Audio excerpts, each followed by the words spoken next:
Hi, welcome to Cooking with Katie. I'm Katie Anderson. Today we are going to tackle one of the hardest parts of cooking, going to the grocery store. Now you might think grocery shopping is as easy as cake, especially when you can just go buy cake. But here are some tips and tricks to help you save money, eat healthier, and shop smarter.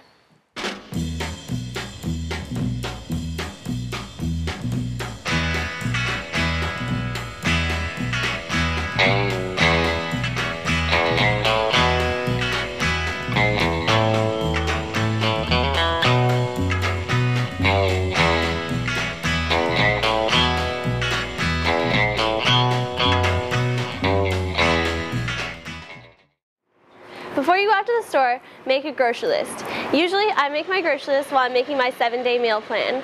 Like I said last time, include as many fruits and vegetables in your meals as possible and avoid processed foods. The grocery list is going to help you stay focused while shopping, so make sure you stick to your list. Also, don't go to the grocery store hungry. This will prevent you from making impulse buys. Now I'm freezing, so let's go inside. Check percent daily values on the nutrition facts label. Look for saturated fat, cholesterol, and sodium closer to 5%, and fiber, vitamins, and minerals closer to 15%. You'll be surprised that the items you find have high fat or sodium. Bread is one of the main dietary sources of sodium for Americans because we eat so much of it. However, bread can also be a good source of fiber. You just have to be aware of the things you're putting in your cart. So, bread is one of those staple items. It's always on my grocery list, and it's also a great place to sneak in some fiber. For instance, this whole wheat bread has 2 grams of fiber, and it costs $3.99. This whole wheat bread has 5 grams of fiber, and it costs $4.65. I'm going to go for the little bit more expensive bread because fiber is really important in your diet, and you need at least 25 grams a day. Remember, try to buy whole grains whenever possible. That includes tortillas, pasta, and rice. The benefit of using fresh ingredients is in the variety of ways they can be prepared. You get that fresh flavor and crunch, whereas with frozen items, you may be limited to just steaming or reheating. However, fresh fruits and vegetables can be difficult to keep around. So make purchases in small quantities to ensure your food will not go to waste. Speaking of waste, check fresh produce for mold before you buy it. Buying frozen items is not only a great way to avoid possible contamination, but they have a greatly increased shelf life as well. As you may have noticed, you can find a lot of fresh items on the perimeter of the store. Here we are in the fruits and veggies section. One way you can save money is by buying food seasonally. Seasonal foods are going to be fresher and have traveled less time, so they're going to be cheaper. When you're comparing frozen items, pay special attention to the nutrition facts label for sodium and sugar content, as they may be preserved in a salt or sugar solution, impacting their nutritional value. Again, this will help you purchase the healthiest option available.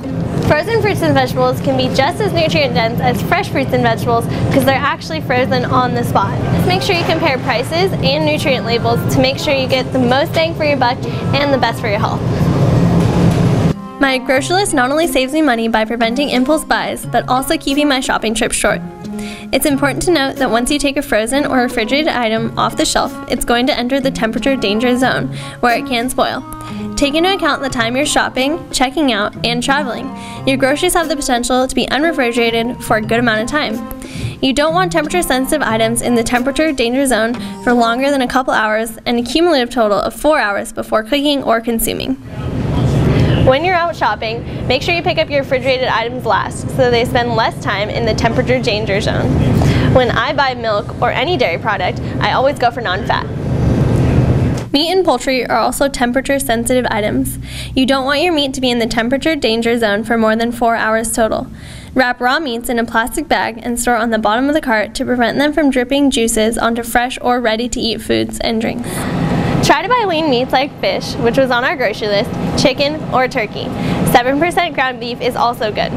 A serving of protein is 3 ounces, the size of your palm, or a deck of cards.